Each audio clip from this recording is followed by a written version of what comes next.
Good morning students, प्यारे विद्यार्थियों। हमने पिछले लेक्चर में क्लास 11th का जो बाइनोमियल थ्योरम है उसकी जर्नल टर्म्स के बारे में बात की थी और जर्नल टर्म के ऊपर हमने कुछ एक क्वेश्चंस को भी सोल्व आउट किया था। इसके अलावा हमने उन बातों के बारे में भी डिस्कस किया था जिससे कि हम किसी एक्सपेंशन की कोई पार्टिकुलर टर्म अगर हमें निकालनी हो तो उसको भी हम डिफाइन कर सकते थे, बिगिनिंग और एंडिंग दोनों साइड से। अगर हमें बिगिनिंग से 5वीं टर्म, 7वीं टर्म, 8वीं टर्म या 10वीं टर्म निकालनी हो तो हम वहां पे जर्नल टर्म निकाल के और उसमें आर की वैल्यू पुट करते थे। ठीक है, जर्नल टर्म का हमने पीछे फॉर्मूला भी बताया था आपको, यानी जर्नल टर्म का जो डेरिवेशन होता है वो क्या होता है, फॉर्मूला क्या होता है, वो हमारा था NCR a to the power n minus r into b to the power r, और ये आपका होता है is equal to term r plus 1 के इक्वल, tr प्लस 1 के इक्वल। ठीक है, यहाँ पे हमें r की वैल्यू n की वैल्यू पुट करनी होती थी और जो r की वैल्यू होगी वो आपको उसी के अकॉर्डिंग पुट करनी है जो आपको टर्म निकालनी है। जैसे कि आपको 10वीं टर्म निकालनी है तो r की वैल्यू 9 रखेंगे, क्योंकि हमारा जो फार्मूला होता है वो ये होता है tr plus 1 equals to NCR a to the power n minus r into b to the power r। आपको अगर 10वीं टर्म निकालनी हो तो r की वैल्यू हम यहाँ पे 9 पुट करेंगे और 9 पुट करने के पश्चात हमारे पास t9 प्लस 1 यानी 10th टर्म हो जाएगी। ठीक है, n का मतलब होता है हमारा इंडेक्स, और इंडेक्स हमारी वैल्यू होती है जो हमारी पावर होती है एक्सपेंशन की, वो वैल्यू होती है। ठीक है, तो अब मैं आपको बताना चाहूंगा आज मिडिल टर्म के बारे में। मिडिल टर्म हमारे पास क्या होती है, देखिए मिडिल टर्म एक बीच की टर्म को बोलते हैं मिडिल टर्म। जैसे कि हमारे पास कोई एक्सपेंशन है, फॉर एग्जाम्पल मैं लेता हूं, जैसे मेरे पास कोई एक्सपेंशन है x plus y whole power 5। ठीक है, x plus y whole power 5 मेरे पास एक एक्सपेंशन है। तो इस एक्सपेंशन में सबसे पहले हमें यह जानना जरूरी है कि कितनी टर्म्स होंगी। मिडिल टर्म का मैं आपको बेसिक बताना चाह रहा हूं, तो यहां पे सबसे पहले हमें यह जानना जरूरी है कि इस एक्सपेंशन में टर्म्स कितनी होंगी।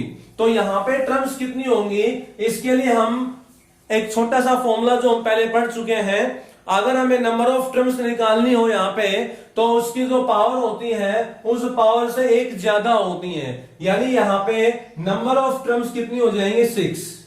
यहां पर नंबर ऑफ टर्म्स बनेंगे आपके पास 6 नंबर ऑफ टर्म्स होंगी यहाँ पे, यानी कि 6 टर्म बनेंगी यहाँ पे। होल पावर 5 है तो एक ज्यादा, अगर x प्लस वाई की पावर 10 हो तो यहाँ पे टर्म कितनी बन जाएंगी 11 बन जाएंगी। ठीक है, तो अगर 6 टर्म्स को मैं इस तरह से डिनोट कर लेता हूं a1 a2 a3 a4 a5 और a6। ठीक है, ये 6 टर्म मैंने इस तरह से डिनोट कर ली। अब आपको मिडिल टर्म के बारे में बताना है, बीच की टर्म कौन सी होगी। तो देखिए बीच की टर्म यहाँ पे कौन सी होंगी, देखिए यहाँ पे हम ऊपर से 2 टर्म छोड़ देते हैं, नीचे से 2 टर्म छोड़ देते हैं, और बीच की आपके पास ये दोनों टर्म्स बची हुई हैं। इन दोनों टर्म्स को हम यहाँ पे मिडिल टर्म में डिनोट करेंगे। These 2 terms are middle terms. ये दोनों की दोनों टर्म क्या होंगी हमारी मिडिल टर्म के यहाँ पे तौर पे मानी जाएंगी, और मिडिल टर्म्स ये अज्यूम की जाएंगी। यहाँ पे कौन कौन सी मिडिल टर्म होंगी, 3rd टर्म और 4th टर्म हो जाएंगी।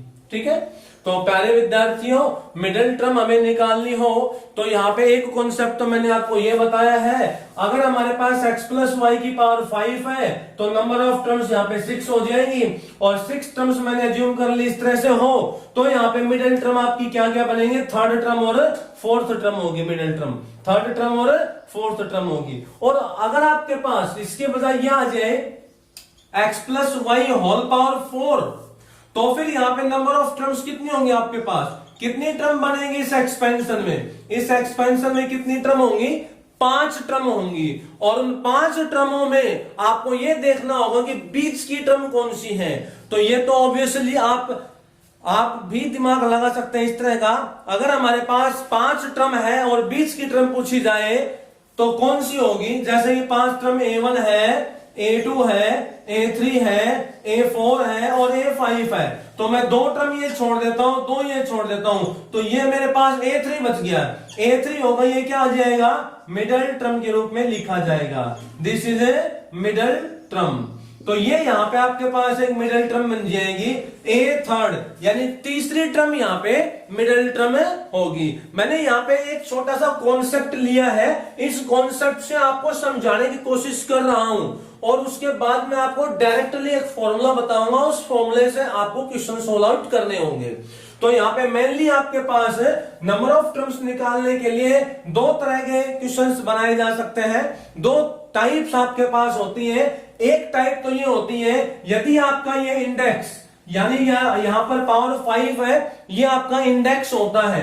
यदि आपका इंडेक्स ऑड हो, यदि आपका इंडेक्स ऑड होता है तो आपके पास मिडिल टर्म के रूप में 2 टर्म बनती है, यहाँ पे 3 और 3rd और 4th, ठीक है।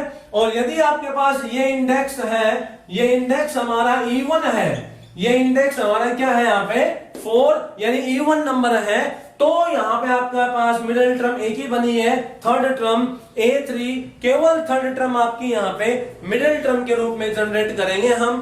तो यहां से मैं आपको एक फॉर्मूला बताने जा रहा हूं, डायरेक्टली एक फॉर्मूला है, वो आपको याद करना होगा।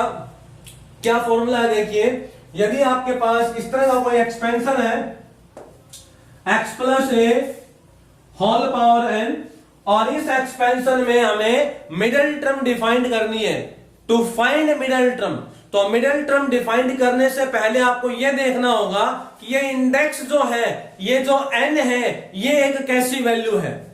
क्या n सम संख्या है, क्या n विषम संख्या है। तो हम n के ऊपर बात करेंगे। तो देखिए, मैं यहां पे 2 केस बनाता हूं। पहला केस ये बनाता हूं, if n is even number, अगर मेरे पास n एक इवन नंबर हो, if n is even number, अगर इंडेक्स एक इवन नंबर होता है, इवन नंबर होगा, तो यहां पर आपके पास मिडिल टर्म के रूप में क्या बनती है, एक ही टर्म बनती है, 3rd टर्म बनती है। अगर यहाँ पे 5 टर्म है तो 3rd टर्म मिडिल टर्म होगी।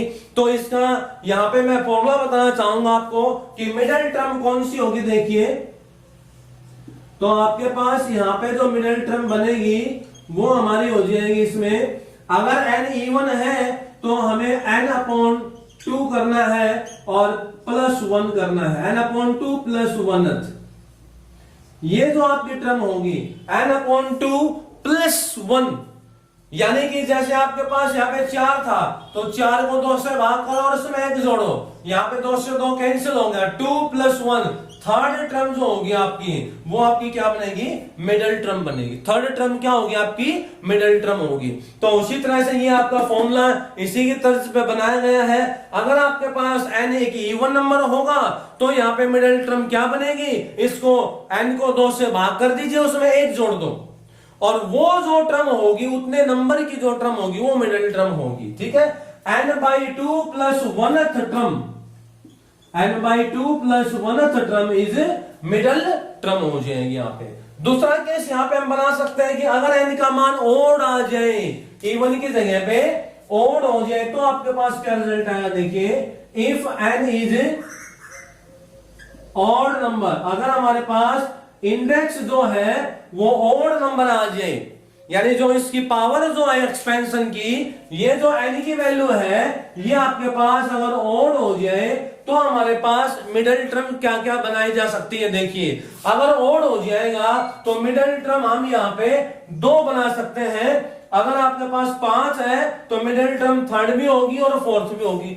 तो उसी तरह से अगर n का मान ओड है तो मिडिल टर्म अभी हमारे पास 2 बनाई जा सकती हैं। और 2 कौन कौन सी मिडिल टर्म होंगे, देखिए, इसके लिए मैं लिखना चाहूंगा कि हमारी मिडिल जो टर्म होंगी वो क्या क्या बनेगी।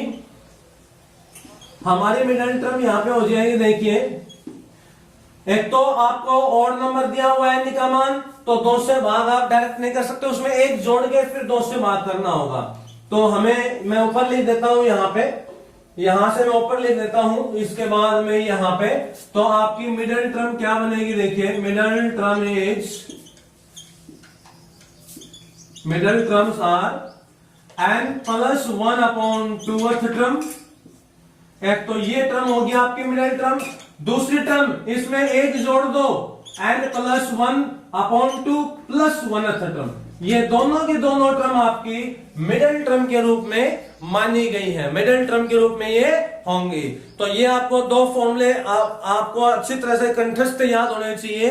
यदि n का मान ओड हो और यदि n का मान इवन हो तो हम मिडिल टर्म कैसे निकाल सकते हैं। दो ही टाइप आपकी यहां पे बनेंगे मिडिल टर्म के अंदर। फिर से मैं बताना चाहूंगा, अगर n का मान इवन होता है तो 2 से भाग करके 1 ऐड करिए, ये वाली जो आपकी टर्म होगी n/2 प्लस 1th टर्म होगी वो आपकी मिडिल टर्म होगी। एग्जाम्पल के तौर पे मैंने आपको यहां समझाया है, जैसे यहाँ पे n का मान 4 था और 4 एक कैसी संख्या होती है, इवन नंबर होती है, इवन नंबर होगी यहाँ पे 4, तो इसमें कितने टर्म्स होंगी 5, और 5 टर्म होंगी तो 5 टर्म मैंने यहाँ रिप्रेजेंट कर दी है। इनमें आपको बीच की टर्म देखनी है कौन सी है, तो बीच की टर्म तो आपकी थर्ड ही रहेगी, ऊपर की 2 और नीचे की 2 छोड़ देंगे, बीच की टर्म थर्ड टर्म बचेगी आपके पास। उसी तरह अगर आपके पास ओड हो इंडेक्स तो वहां पे 2 टर्म होती है मिडिल टर्म के रूप में, ठीक है। तो प्यारे विद्यार्थियों, जो मिडिल टर्म का कॉन्सेप्ट था वो आपका इतना ही है, और ये हमें दोनों फॉर्मूले हैं ये अच्छी तरह से कंठस्थ याद करने पड़ेंगे। यहाँ पे n+1/2th टर्म रहेगी और यहाँ n+1/2 प्लस 1th टर्म, ये आपके पास टर्म्स हैं, ये टर्म्स निकालनी पड़ेंगी, उसके बाद ही आप मिडिल टर्म की वैल्यू बता सकते हैं, ठीक है।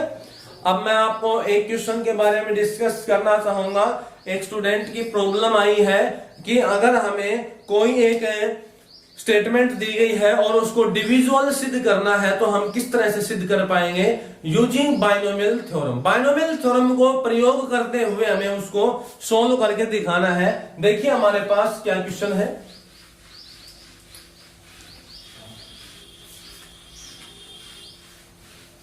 बाइनोमियल थ्योरम का हमें यूज करना है और उसके बाद हमें बताना होगा कि वो डिविजुअल है या नहीं है। क्वेश्चन मेरे पास दिया हुआ है, prove that 2^3n -7n -1 2^3n -7n -1 is divisible by 49, is divisible by 49, कि ये कितने से डिविजल होगा, 49 से डिविजल होगा। देखिए यहां पे डिविजुअल की जो टाइप है बाइनोमियल में, यहां 2 टाइप्स आती हैं। एक तो इस तरह की स्टेटमेंट आपके पास मिले जहां पे n दिया हुआ हो। What is n? n means होता है नेचुरल नंबर। यहां पे n का मतलब क्या है, नेचुरल नंबर है, और आपको नेचुरल नंबर दिया हुआ है तो हम इसको प्रिंसिपल ऑफ मैथमेटिकल इंडक्शन, जो कि हमने 11th क्लास में अभी भी पढ़ा है लास्ट चैप्टर में, प्रिंसिपल ऑफ मैथमेटिकल इंडक्शन, उसमें भी तो हमने सिद्ध किया था, तो उससे भी सिद्ध कर सकते हैं इसको हम। लेकिन यहां पे ये बात लिखी गई है कि इसमें आपको बाइनोमियल को ही यूज करना है, बाइनोमियल को यूज करके, और फिर हमें बताना है कि ये एक 49 से डिविजुअल होगी, ये 49 से डिविजुअल होगी ये स्टेटमेंट। तो देखिए कैसे सोल्व कर पाते हैं। मैं इसको थोड़ा सिंप्लीफाई कर लेता हूं, सिंप्लीफाई इसको ऐसे कर लेता हूं, 2^3n है तो मैं यहां लिख सकता हूं इसको थोड़ा सिंप्लीफाई करके 2^3 और होल पावर n लिख सकता हूं मैं इसको, -7n -1। मैं इसको थोड़ा सिंप्लीफाई कर रहा हूं, ठीक है। अभी इसका मैंने आगे क्वेश्चन का सॉल्यूशन नहीं स्टार्ट किया है, इसी वैल्यू को मैं थोड़ा सिंप्लीफाई कर रहा हूं कि मैं इसको क्या क्या लिख सकता हूं। तो इसको मैं ये लिख सकता हूं, फिर इसको मैं अगले स्टेप में ये भी कह सकता हूं 2^3 का मतलब हुआ 8, 2^3 इट मीन्स क्या हो जाएगा, हमारे पास 8 आ जाएगा ये, तो 8n हो जाएगा ये, -7n और माइनस का 1, ठीक है। अब मेरे को इस टर्म को डिविजुअल दिखाना होगा 49 से। क्वेश्चन में तो ये दिया हुआ था, लेकिन इसको थोड़ा ब्रेक कर दिया मैंने, ऐसे लिख दिया, इसको मैं ऐसे लिख सकता हूं, और इसको अब डिविजुअल दिखाना 49 से, ठीक है। इसके लिए मैं आपको एक एक्सपेंशन यहां पे बताऊंगा, उस एक्सपेंशन को हम लेकर चलेंगे और सोल्व आउट करेंगे। एक्सपेंशन क्या है देखिए, इसका जो प्रूफ होगा या इसका जो सॉल्यूशन होगा वो हमारा यहां से देखिए, हम यहां पे जानते हैं एक छोटा सा एक्सपेंशन जो हम पहले भी पढ़ चुके हैं। We know that x plus a whole power n, x plus a whole power n, ये जो एक्सपेंशन है ये किसके इक्वल होगा? बाइनोमियल थ्योरम के अकॉर्डिंग चलना हमें तो बाइनोमियल थ्योरम के अकॉर्डिंग इस एक्सपेंशन को हम क्या लिख सकते हैं? nc0 x to the power n a to the power 0, nc1 x to the power n minus 1 into a to the power 1, multiply का साइन है यहां पे, plus nc2 x to the power n minus 2 a to the power 2, ठीक है। At last, और last में यहां पर हमारे पास टर्म बन जाएगी NCN x to the power 0 a to the power n, ठीक है। ये एक हमारा बाइनोमियल एक्सपेंशन होता है। इसी की हेल्प से हमें इसको सोल्व करके दिखाना है कि ये 49 से डिविजन हो। अब मैं यहां पे कुछ सब्स्टिट्यूट करूंगा और वो सब्स्टिट्यूशन आपको इस तरह से लेना है ताकि ये आपके पास रिलेशन बन सके। मेरे को यहां पे चाहिए 8 raise to the power n, तो 8 raise to the power n बनाने के लिए मैं यहां कुछ सब्स्टिट्यूट करूंगा और सब्स्टिट्यूट इसी तरह से करूंगा ताकि 8 raise to the power n बने। तो इसलिए मैं यहां पे x और a को रिप्लेस कर दूंगा, यहां पे x और a की वैल्यू रिप्लेस कर दूंगा। x की जगह पे मैं यहां पुट कर देता हूं, let put x is equal to 1 and a is equal to 7। मैंने यहां पे रिप्लेसमेंट किया है, x की जगह पे पुट कर दिया 1 और a की जगह पुट कर दिया 7। अब क्या बन गया ये देखिए, जब यहां मैं वैल्यू पुट करूंगा तो क्या आउटपुट आएगा मेरे पास? आउटपुट यह बनेगा, देखिए यहां 1 रखता हूं, यहां 7 रखूंगा तो 1 plus 7 whole power n equal to nc0। nc0 तो 1 होता है, नथिंग, लिखने की जरूरत नहीं है, मल्टीप्लीकेशन में वैसे है। x की पावर n यानी 1 की पावर n, वो भी 1 ही हुआ, इट मींस ये सारा का सारा रिजल्ट 1 आ गया आपका, प्लस nc1, ये आपका n होता है, ये रिजल्ट हम पहले बता चुके हैं।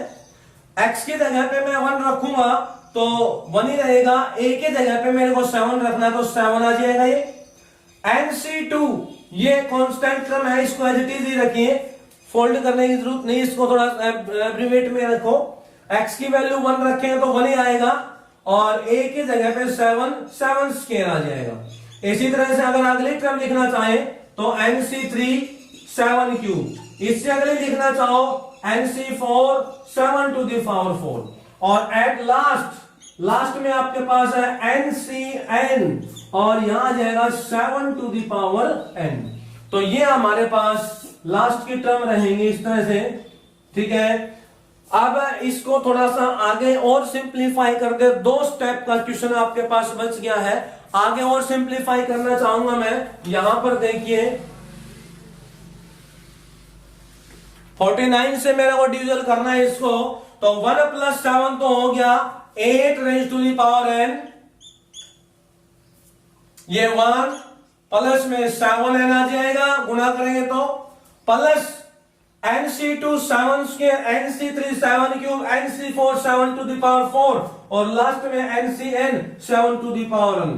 यानी हर जगह पे देखिए आप 7 रेज़ टू द पावर्स लिखी गई हैं और 7 रेज़ टू द पावर्स हर जगह पे लिखी गई हैं, तो इनमें से कॉमन पावर कितनी आ सकती है 7 की?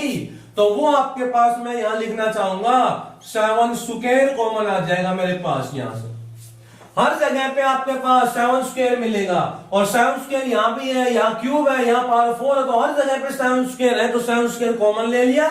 यहां तो बच गया केवल nc2,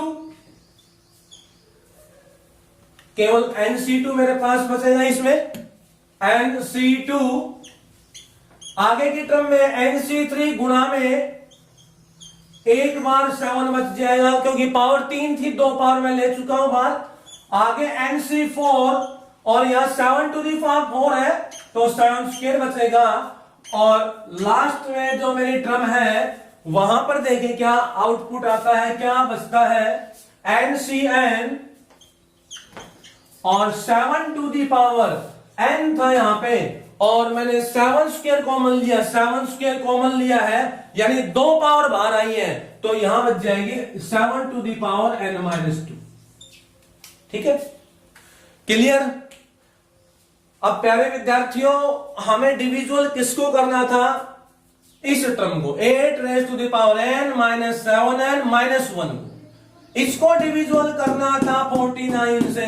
तो ये आउटपुट हमें बनाना है, और ये आउटपुट बनाने के लिए देखिए, ये 1 मेरे पास है और ये 7n है और ये 8 टू द पावर n है। तो इन दोनों टर्म्स को मैं इधर ले आता हूं, क्या रिजल्ट आएगा देखिए, 8 to the power n-1 -7n, और इज इक्वल टू आ जाएगा यहां पे 7 का स्क्वायर 49, और अंदर आपके पास है NC2 प्लस में NC3 मल्टीप्लाई बाई 7 प्लस में NC4 मल्टीप्लाई बाई 7 स्क्वायर, और एट लास्ट यहां पे आ जाएगा NCN और 7 raise to the power n-2।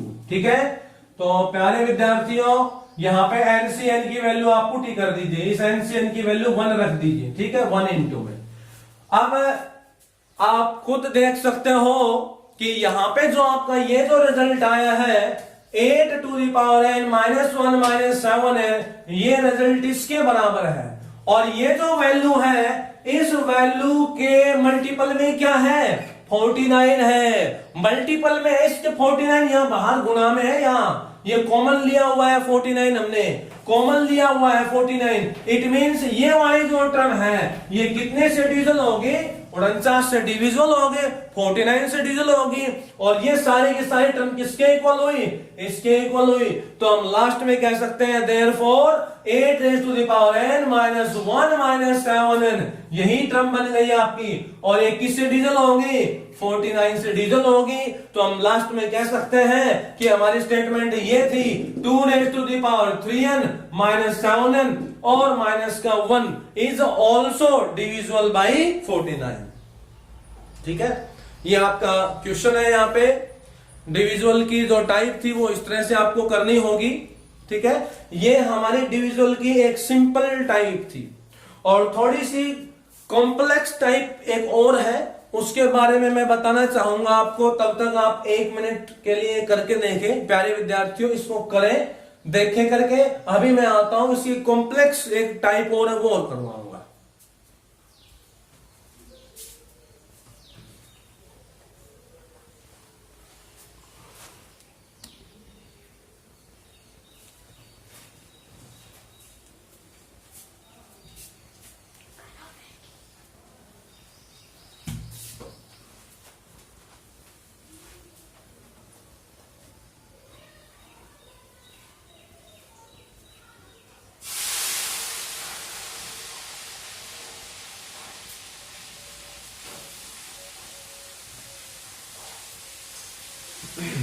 हो गया होगा बेटा।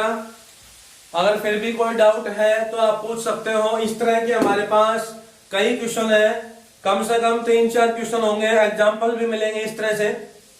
अब मैं आपको आगे एक कॉम्प्लेक्स टाइप के बारे में बताना चाहूंगा जो बहुत ही इंपॉर्टेंट टाइप है। देखिए,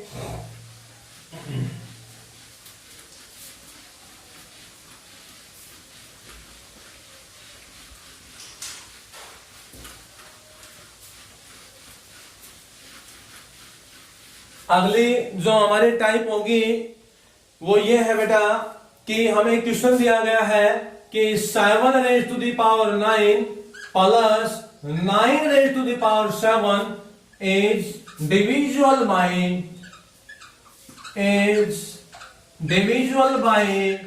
64। हमें इसको सिंप्लीफाई करना है, सिद्ध करके दिखाना है। सिंप्लीफाई नहीं करना, हमें इसको प्रूव करना है, इसको सिद्ध करके दिखाना है कि ये जो टर्म है 7 टू द पावर 9 और 9 टू द पावर 7, इन दोनों टर्म्स का जो कॉम्बिनेशन है, ये कॉम्बिनेशन किससे डिविजल हो, 64 से डिविजिबल हो। अब 64 से हमें इसको डिविजिबल सिद्ध करना है। 64 से डिविजिबल करना है तो मैं यहां पे केवल इस कॉम्बिनेशन को ही लेके चलता हूं, ठीक है। इस कॉम्बिनेशन को मैं यहां ब्रेक करूंगा एक बाइनोमियल की तरह, यानी 7 टू दी पावर 9 है, मैं इसको लिख सकता हूं 8 minus 1 raise to the power 9, और 9 को मैं लिख सकता हूं 8 प्लस 1 टू दी पावर 7। ये एक्सपेंशन बना दिया हमने, इनको एक्सपेंड कर दो, एक्सपेंड करते ही आपका क्वेश्चन कंप्लीट हो जाएगा। इतना ही है इसमें। अगर हम यहां से सोचने लग जाएं कि कैसे करें, किस तरह से होगा, क्या शॉर्टकट लगाएं इसमें, तो नहीं करेंगे। इस एक्सपेंशन को हम, इस इन टर्म्स को हम इस तरह से लिखेंगे। अब सोल्व कर सकते हैं आसानी से। यहां आप बाइनोमियल का एक्सपेंड लगाइए, यहां बाइनोमियल का एक्सपेंशन लगाइए, दोनों को एक्सपेंड कर दीजिए, क्वेश्चन आपका हो जाएगा। देखिए एक्सपेंशन को सोल्व आउट करता हूं मैं, तो यहां पर इंडेक्स 9 है, तो इसको क्या लिख सकता हूं, देखिए 9C0 8 raise to the power 9। देखिए 1 की पावर 0 रहेगी, वो 1 ही रहेगी। अब यहां पे नेगेटिव का साइन बीच में आया हुआ है, तो एक्सपेंशन को जब खोलेंगे हम, तो यहां एक टर्म पॉजिटिव की, दूसरी टर्म नेगेटिव की ऑटोमेटिक लिखी जाएगी। तो मैं यहां नेगेटिव लिखता हूं 9C1 8 raise to the power 8 plus 9C2 8 raise to the power 7। First जो कंपोनेंट है उसकी पावर हमारे पास कम होती जाएगी, सेकंड कंपोनेंट की पावर बढ़ती जाती है। सेकंड कंपोनेंट 1 है, तो 1 की पावर चाहे कितनी बढ़ जाए 1 ही रहेगा, तो वो लिखने की जरूरत नहीं है हमें। Minus 9C3 8 raise to the power 6 plus 9C4 8 raise to the power 5 minus 9C5, ठीक है, 8 raise to the power 4 plus 9C6 8 raise to the power 3 minus 9C7 8 raise to the power 2 plus 9C8 8 raise to the power 1 और minus 9C9 8 raise to the power 0। ये हमारा expansion हो चुका है। यहां पर जितने भी हमारे पास टर्म्स हैं उन सभी टर्म्स में 8 की पावर आपके पास आई हुई है, ठीक है। अब second expansion 8 plus 1 raise to the power 7, इसको एक्सपेंड कर दो।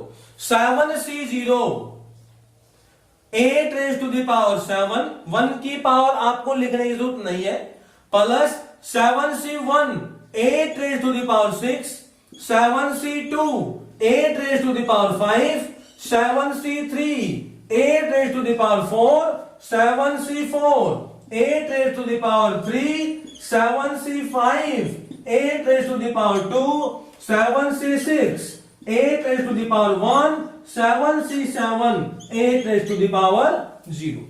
ये दोनों आपके पास एक्सपेंशन को हमने एक्सपेंड कर दिया है। अब इन दोनों को ऐड करोगे, ऐड करेंगे तो सभी को हमें प्लस करना है, तो प्लस का साइन से हम ऐड कर सकते हैं। यहां बीच में प्लस साइन लगा दिया, ये मैंने प्लस साइन दे दिया, अब ऐड हो गए दोनों। अब ऐड कर दिया तो देखिए कुछ एक टर्म यहां पे कैंसिल होंगी।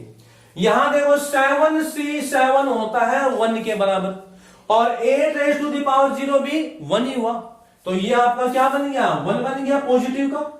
और यहां पर जो लास्ट टर्म है वो आपके पास ये है 9C9 8 raise to the power 0, तो ये भी क्या हुआ, ये भी 1 हुआ।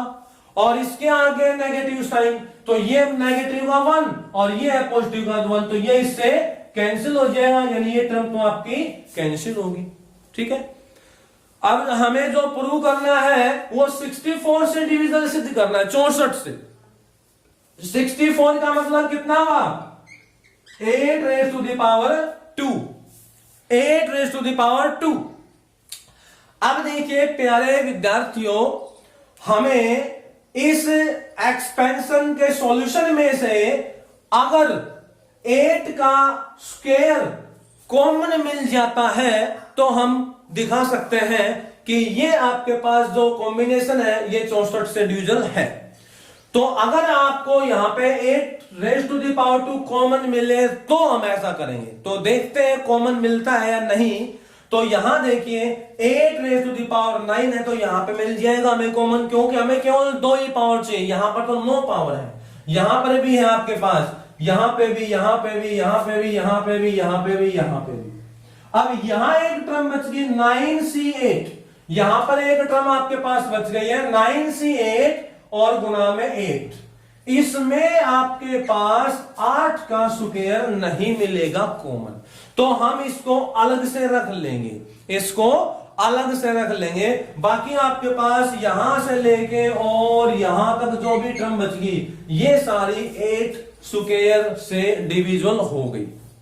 अब नीचे वाले एक्सपेंशन में आ जाओ, यहां पे 8 रेज टू द पावर 7 है, यहां 6 है, यहां पावर 5 है, यहां 4 है, यहां 3, यहां 2, तो ये भी आपके पास डिविजन हो गई यहां तक भी, क्योंकि इनमें भी 8 स्क्वायर सभी में आया हुआ है, कॉमन मिल जाएगा। अब यहां भी एक टर्म ये बच गई 7C6 और गुणा में 8, तो ये आपके पास क्या रिजल्ट आएगा, 7C6 क्या होता है देखिए, 7C6 है वो आपके पास 7 के बराबर होता है, और मल्टीप्लाई बाय 8, तो मल्टीप्लाई करेंगे तो 8, 7 की मल्टीप्लाई करेंगे तो 56, और एक ये टर्म हमने छोड़ दी थी, इसको भी सोल्व कर दो। 9C8 होता है 9 और गुणा में 8, 9 और 8 की गुणा करें तो 72, इन दोनों का भी हमें प्लस करना है, सम करना है, तो इन दोनों को ऐड कर दो, ऐड करेंगे तो 6 और 2 8, 8 हो गए, 7 और 5 को जोड़ेंगे तो 12, 128। अब देखिए यहां पर 128 है, और 128 को हम क्या कह सकते हैं, 64 गुणा में 2। इसका मतलब ये किससे डिविजिबल हो गया, 64 से डिविजिबल हो गया ये भी। और बाकी की जो टर्म्स आपके पास बची हुई थी, ये जो मैंने लिखी है यहां तक ये, और यहां तक ये वाले टर्म, इन सभी में तो 8 का स्क्वायर कॉमन आ जाएगा।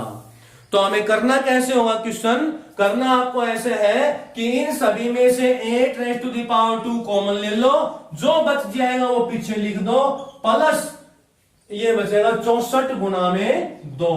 तो अब देखिए यहां पे भी 8 स्क्वायर यानी 64 आ गया, और यहां पे भी आपके पास 64 आ गया, तो सारे में से फिर हम 64 कॉमन ले सकते हैं, 64 कॉमन लेंगे, तो सारे में 64 कॉमन लेके जो बच जाए वो रिजल्ट यहां लिख देना, और ये आपके पास रिजल्ट होगा, ये प्रूव हो जाएगा, किससे डिविजन हो जाएगा, 64 से डिविजन हो जाएगा। ठीक है, तो ये हमारी थोड़ी सी कॉम्प्लेक्स टाइप थी। प्यारे विद्यार्थियों, ध्यान से क्वेश्चन को सोल्व करके देखना है, कोई गलती ना करें, और फिर भी कोई डाउट अगर हो तो पूछ सकते हो। Thank you, have a nice day.